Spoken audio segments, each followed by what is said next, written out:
Assalamualaikum warahmatullahi wabarakatuh.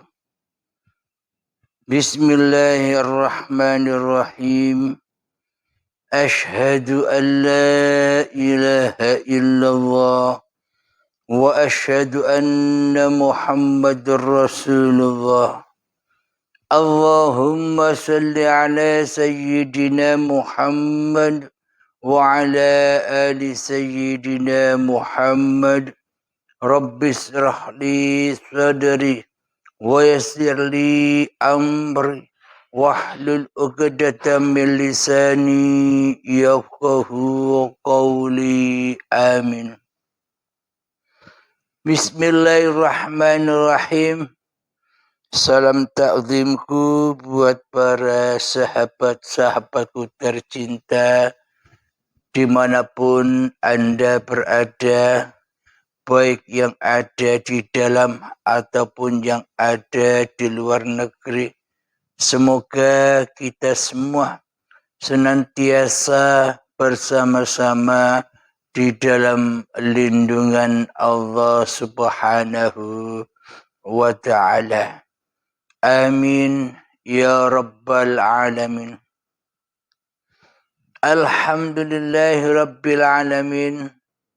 Pada subuh yang indah ini kami akan mengkaji sebuah judul Ratu Dosa.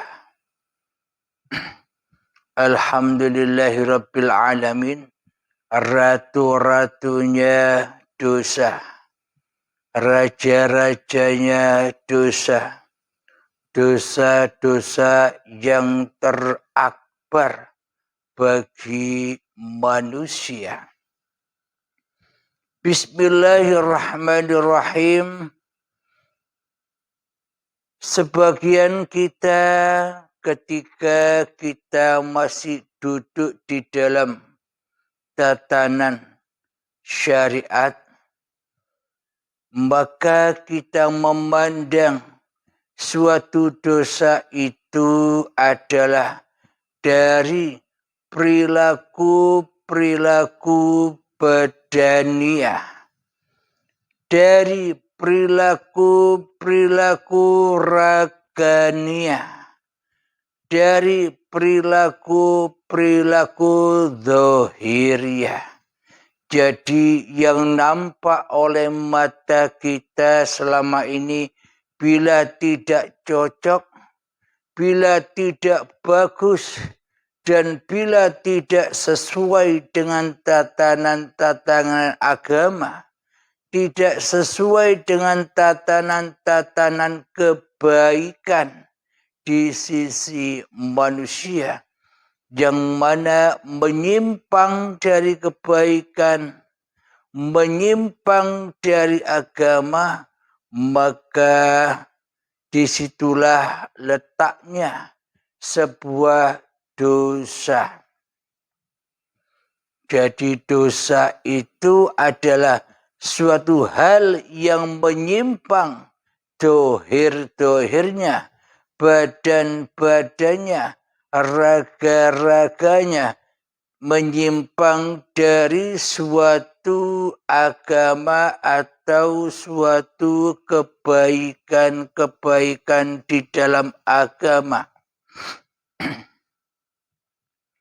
Contoh bagi orang Islam yang tidak melakukan sholat 5 waktu, yang tidak melakukan syariat-syariat agamanya, maka ia akan disebut berdosa. Manusia yang sering bermaksiat, minum-minuman, main perempuan, berzudi, berzina, mencuri, dan apapun itu di dalam melaku raga-raganya, maka ia termasuk di dalam dosa-dosa yang besar. Maka dari itu kita perlu tahu dahulu dosa itu yang bagaimana. Dosa itu seperti apa? Kok kita takut dengan dosa? Padahal dosa tidak melihat kita. Padahal dosa tidak tahu kita. Padahal kita sendiri tidak tahu apa itu dosa. Kita selama ini hanyalah tahu akibat-akibat lelaku badania yang terhukumi dengan hukum dosa. Tapi kita sendiri tidak tahu yang bagaimana dosa itu. Secara syariatnya, bila ada orang yang berbuat buruk kepada orang lain, maka ia terkena dosa. Atau ia bisa dilaporkan ke polisi dengan perbuatan yang tidak baik itu. Dengan perbuatan yang merugikan orang lain itu. Seperti pencurian, seperti pembegalan, seperti perampokan. Ia akan mendapatkan akibat dari dosanya, yaitu masuk penjara.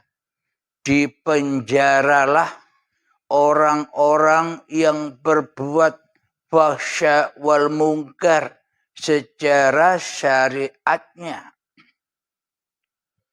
Namun di sini apakah dosa itu suatu penjara? Kita selama ini menggaung-gaungkan nama dosa, tapi bagaimana bentuk dosa itu? Apakah dosa itu seperti penjara? Apakah dosa itu seperti LP? Ada bentuknya, ada kenyataannya, ada wujudnya. LP itu akibat orang-orang yang berbuat dosa.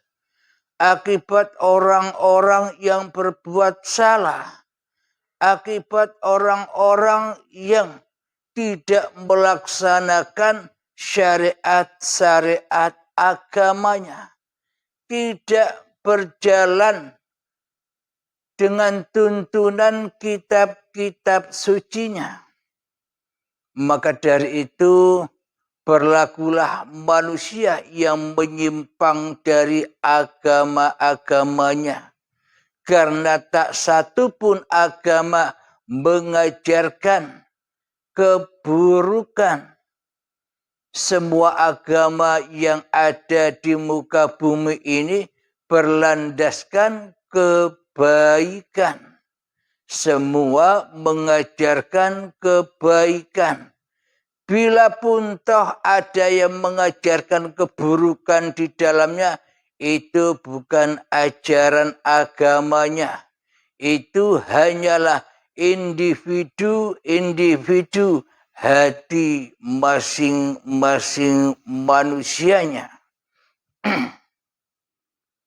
Alhamdulillahirrabbilalamin. Jadi apakah yang disebut dosa itu? Kalau secara syariatnya dosa adalah penjara, LP. Yakni ketika manusia bersalah, maka akan masuk penjara. Itulah akibat fahsya wal mungkar secara dohiriahnya. Kejahatan-kejahatan secara badanianya akhirnya kena dosa, yakni masuk penjara. Lalu apakah yang dikatakan dosa itu penjara itu? Penjara itu kan akibat dari perbuatannya. Sama halnya dosa itu pun juga akibat dari perbuatannya. Alhamdulillahirrabbilalamin. Kami bacakan di dalam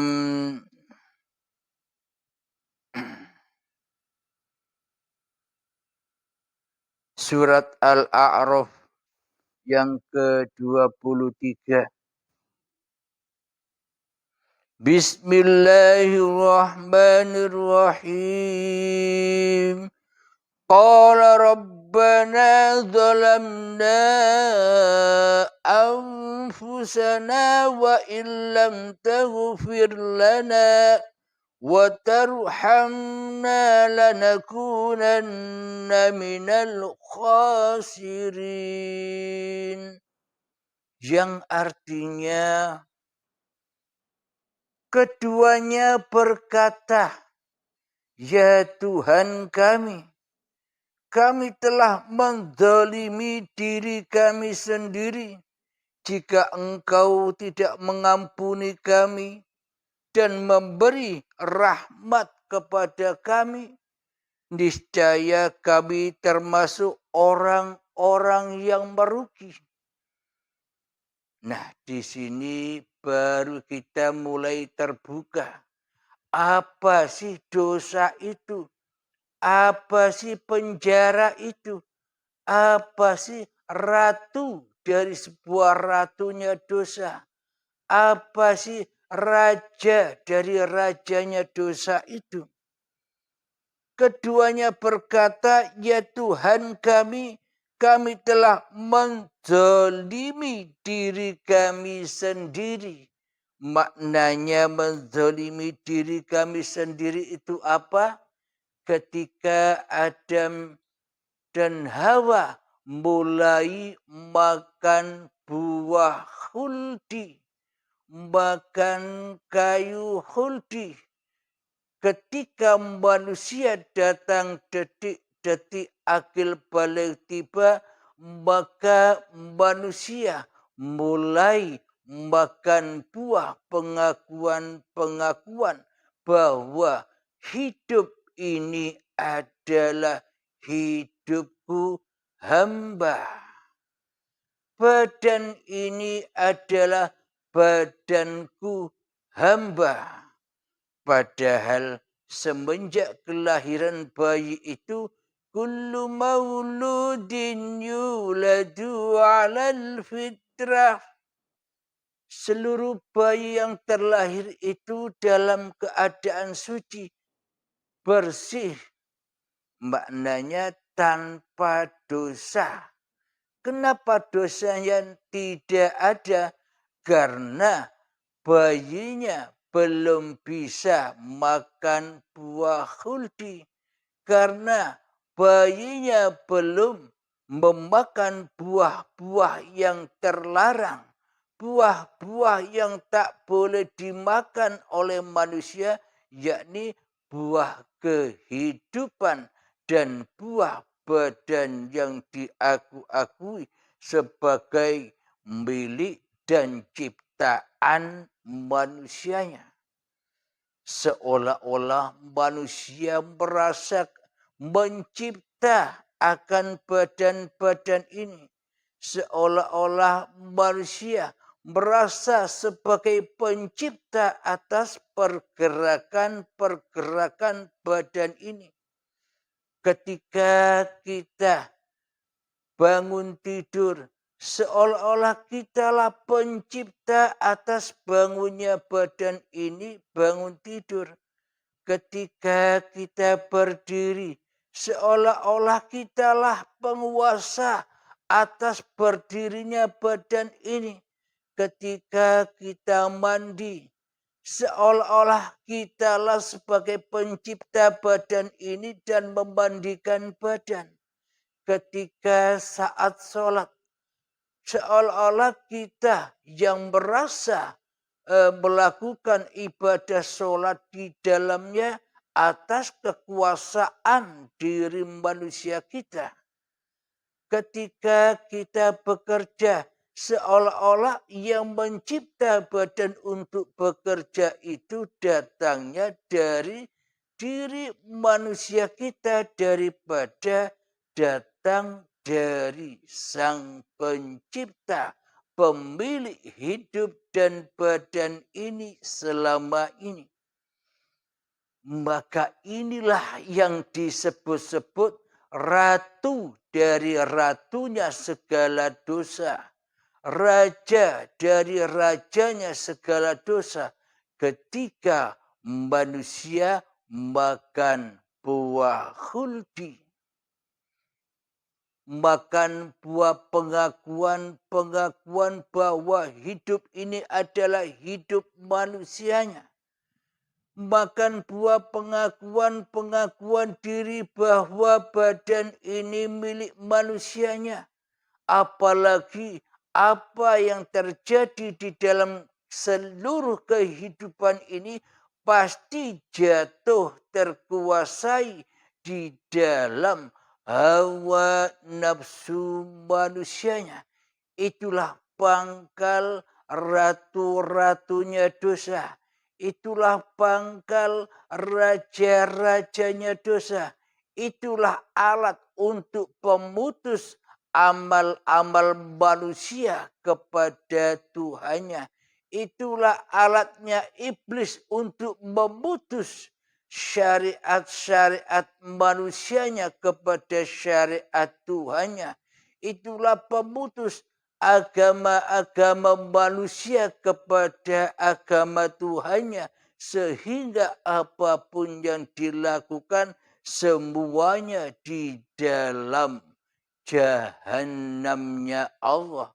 Di dalam nerakanya Allah yang berbahan bakar badan-badan manusia dan hati yang keras melebihi kerasnya batu. Bahan bakar neraka itu adalah ketika badan-badan ini masih teraku-akui sebagai badan manusianya. Ketika kehidupan ini masih teraku-akui kehidupan manusianya, tanda buktinya bahwa Allah itu goib, tak ada di hatinya. Itulah tanda-tanda dan itulah kenyataannya, yakni ratu dosa, rajanya dosa. Itulah akbar-akbarnya dosa. Alhamdulillahirabbil alamin. Jadi apapun yang kita lakukan di dalam kehidupan dan badan buah khuldi ini semuanya di dalam lembah dosa. Seluruhnya diakui ratu dosa oleh sang pengaku. Maknanya disitulah dosa-dosa itu berada. Ketika hawa nafsu kita, ketika diri kita masih ada, maka kitalah sebagai ratunya dosa. Maka kitalah adalah raja-rajanya dosa di dalam hati kita selama ini.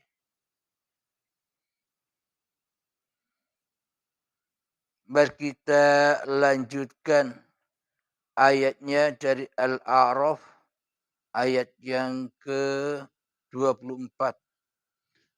Qala ihbitu ba'dukum li ba'din adu walakum fil ardi mustaqarrun wa mata'un ila hin.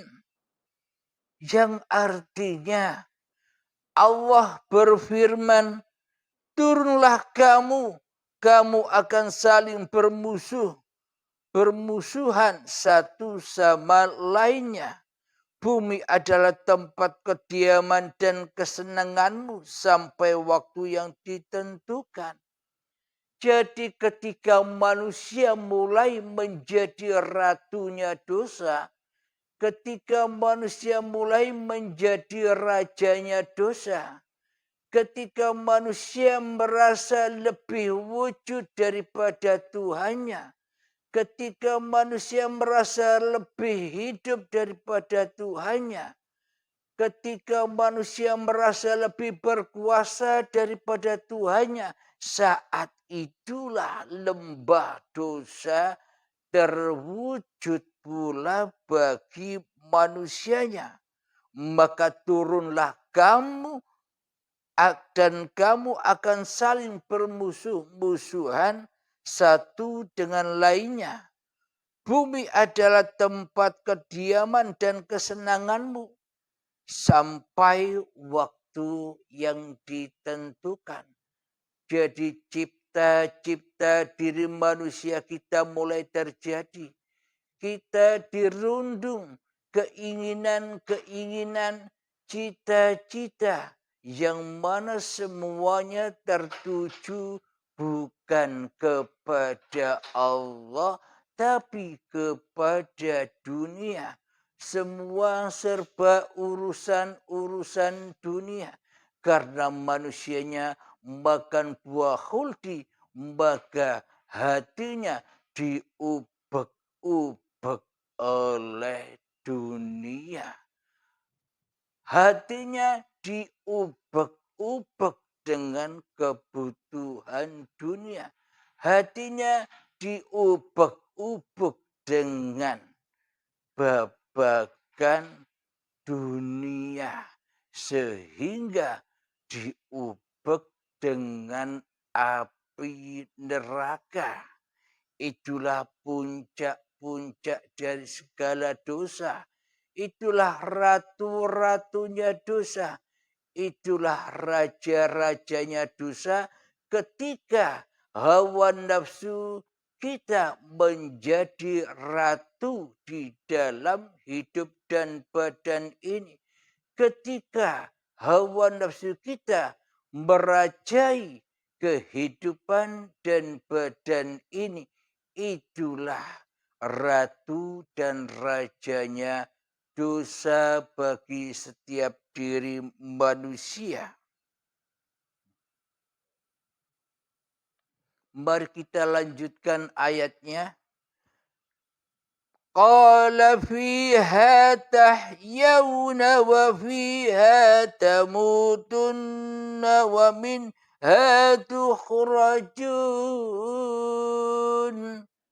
Yang artinya Allah berfirman, di sana kamu hidup, di sana kamu mati, dan di sana pula kamu akan dibangkitkan. Maknanya di dunia ini kita hidup dan di dunia ini kita mati dan di dunia inilah kita dibangkitkan. Maka jelaslah sudah bagi orang-orang, bagi sahabat-sahabat yang sudah berbaiat akan nyata di dalam hatinya hari kehidupannya, hari kematiannya, hari kebangkitannya. Maka nyatalah bagi sahabat-sahabat yang sudah berbaiat sebelum mi'raj kepada Allah ditunjukkanlah neraka, ditunjukkanlah surga, dan setelah itu bermi'raj kepada Allah, yakni bangkit di hari kebangkitan, menyadari bahwa diri manusia ini hanyalah makhluk dan ada yang meratui dan ada yang merajai dan ada yang menciptakan dan ada yang menghidupkan dan ada yang mengkuasakan dan ada yang mengkehendakkan diri manusia kita daripada diri manusia kita sendiri. Jadi ketika manusia merajai, mentuhani, meratui hidup dan badan ini, itulah dosa. Dosa yang paling besar daripada dosa yang dilakukan dengan raga-raganya. Jadi dosanya hati ini lebih akbar, lebih nyata ketimbang dosa yang dikerjakan selama ini yang kelihatannya memenuhi penjara-penjara atau LP-LP yang kita lihat di luar sana. Semua itu akibat dari ratunya. Semua itu akibat dari rajanya. Tapi jangan salah, bukan orang-orang itu saja yang ada di penjara itu yang merajai dosa, yang meratui dosa.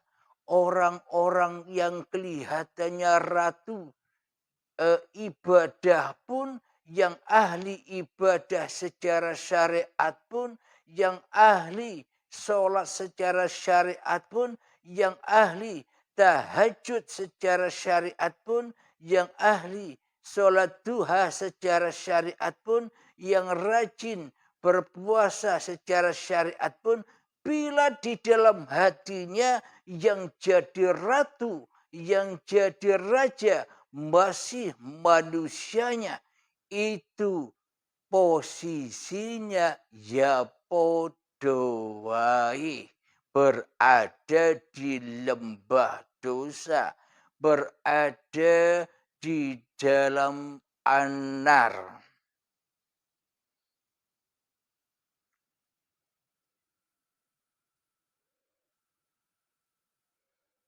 Mari kita lanjutkan kembali.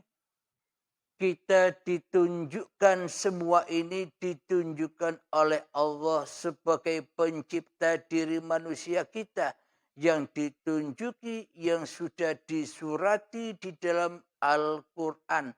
Untuk siapa? Untuk seluruh manusia, termasuk untuk diriku dan untuk kita-kita semua, jamaah uripe Allah. Kita lanjutkan ayatnya. Ya bani Adam qad anzalna alaikum libasan yuwari sawatikum warisha walibasut taqwa dzalika khair. ذلك من آيات الله لعلهم يذكرون. Yang artinya, wahai anak cucu Adam, sesungguhnya kami telah menyediakan pakaian untuk menutupi auratmu dan untuk perhiasan bagimu. Tetapi pakaian takwa itulah yang lebih baik. Demikianlah sebagian tanda-tanda kekuasaan Allah. Mudah-mudahan mereka ingat. Jadi apapun yang ada di dunia ini adalah pakaian-pakaian takwa yang diperuntukkan dari Tuhanmu untuk diri manusia. Jadi maknanya pakaian takwa itu yang bagaimana? Untuk menutupi aurat-auratmu. Pakaian takwa itu bagaimana? Untuk menebus dosa-dosamu. Pakaian takwa itu yang bagaimana? Untuk menghancurkan dosa-dosamu. Pakaian itu adalah sudah taubatlah dari dirimu yang menjadi ratu atas dirimu. Bertaubatlah dirimu atas menjadi raja yang merajai Tuhanmu, yang meratui Tuhanmu selama ini. Sehingga Allah tak nyata bagimu, sehingga Allah goib atas dirimu. Itulah penebusan dosa, dan itulah kiamat, dan itulah hari kebangkitan. Bagi orang yang sudah berbaiat pasti memahami hari kebangkitan itu, karena mereka sudah pada bangkit dari kuburnya. Alhamdulillahirabbil alamin. Semoga saya dan semoga kita semua senantiasa dijaga oleh Allah Subhanahu wa taala, saat ini hingga kita meninggal nanti, hingga kita dipanggil nanti, hingga ketemu syakaratul maut nanti. Amin ya rabbal alamin. Semoga kita semua akan menjadi wali-walinya Allah. Semua manusia itu hakikatnya ya wali-walinya Allah. Karena mayoritas manusia selama ini, mayoritas kebanyakan tidak mau jadi walinya Allah. Lebih cinta dan lebih senang menjadikan dirinya sebagai wali, yakni sebagai Tuhan, daripada bertuhankan kepada Allah sebagai penciptanya. Semoga kita semua dapat memahami semua paparan-paparan yang ada di channel Uripe Allah ini dan semoga kita bisa mengaplikasikan di dalam keseharian kita. Amin, amin, ya rabbal alamin. Akhir kalam. Assalamualaikum warahmatullahi wabarakatuh.